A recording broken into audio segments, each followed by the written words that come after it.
happy holidays. I hope you and your family have an incredibly healthy, happy vacation time, and you manage to get some squash in, and your 2012 is the best year you have ever had. You know, I was thinking about this season of giving with regards to squash players, and I thought about it in terms of being able to use the time well for your game, as well as fix up your social calendar. You must have some friends who've been bugging you to play squash with them, but you know they're not very good, and so you kind of have avoided it. Well, this is the time to really make amends. Get them on the court, but practice something specific. First of all, you're going to practice winning, but practice something specific that you want to get better. You don't have to be a genius out there. Keep the rallies going. Fix up your social calendar, but at the same time pay attention, because every time you're playing squash you want to be paying attention. Otherwise you're practicing not paying attention. So there's a thought for the season. Alright, hats off to you all. Have a fantastic 2012 and let's get squashing. I wanted to talk about the serve and the return of serve.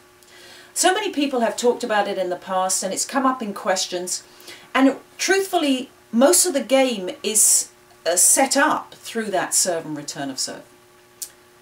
And when I'm watching people play, the serve has a lot of intention to it, and I want to ask you specifically, what are you trying to do?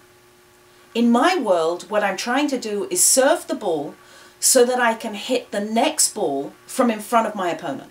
I want to be in front of them. Now, also in my world, it's a two-way street. So if I'm having to return serve, I always want to make sure that I'm taking them to the back of the court so that I can get in front. Now, the problem with the return of serve is so often we've had trouble. That's why when we've just lost a point, so now we're concerned. And there's always two people that we're listening to. There's one, which is your little angel, that's sitting on your left shoulder. And the other one is the devil, who's sitting on your right shoulder. The problem is with the angel, she's telling you to calm down, and she's telling you to relax, and she's telling you to hit the ball low to high to the back of the court, and everything will be fine. The devil, on the other hand, is saying, no, whack it, you can win this point, go for it now. Usually, when you listen to the devil, what's going to happen is you're going to leave the ball short, and your opponent is going to come in and cut it off. Problems, problems, problems. Now you're on the run, and you could be on the run for 4 or 5 more shots before you actually get the opportunity to hit the ball to the back of the court. Listening to the angel, you might get there quicker. Remember, your intention when you're serving is to play the next ball from in front of your opponent. And equally, your intention when you're returning serve is to make sure that you do not let the server play that ball from in front of you. You've got to get them to the back. There's my thought. I'll leave you to try it out and tell me what you think.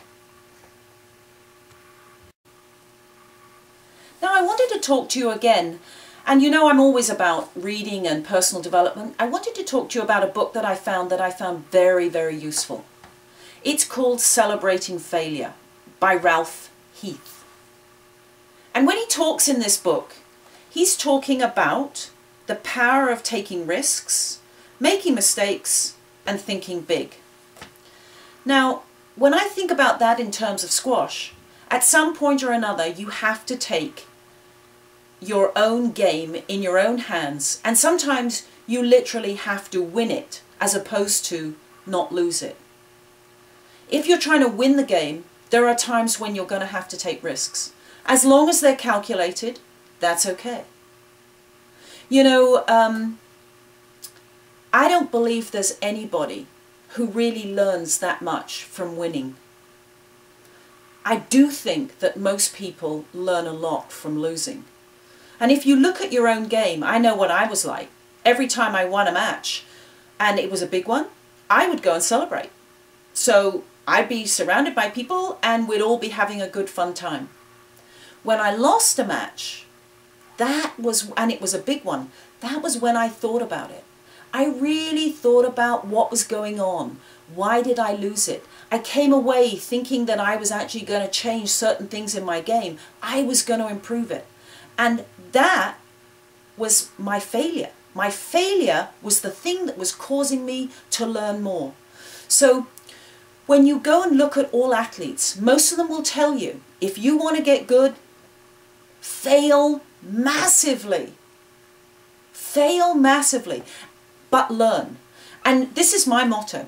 I don't think it matters how many mistakes you make. Just don't keep making the same mistake again and again and again. That's not learning.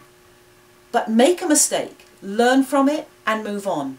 And this book will give you some real good hints as to how to do that. I hope you enjoy reading it. Let me know what you think. And now it's time for Ask Barb.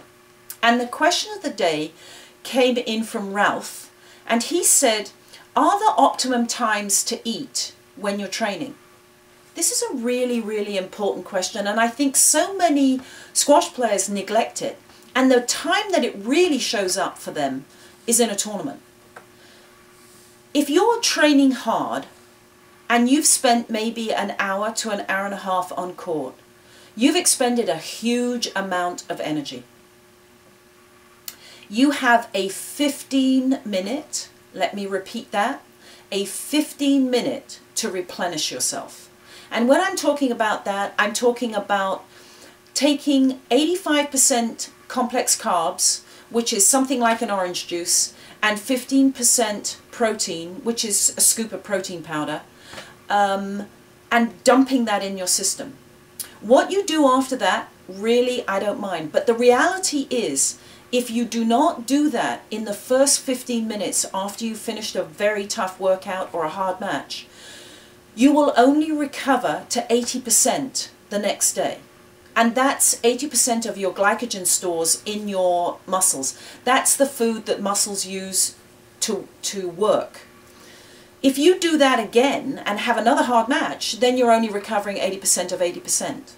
And you can obviously compound that over a Friday night, Saturday and Sunday tournament.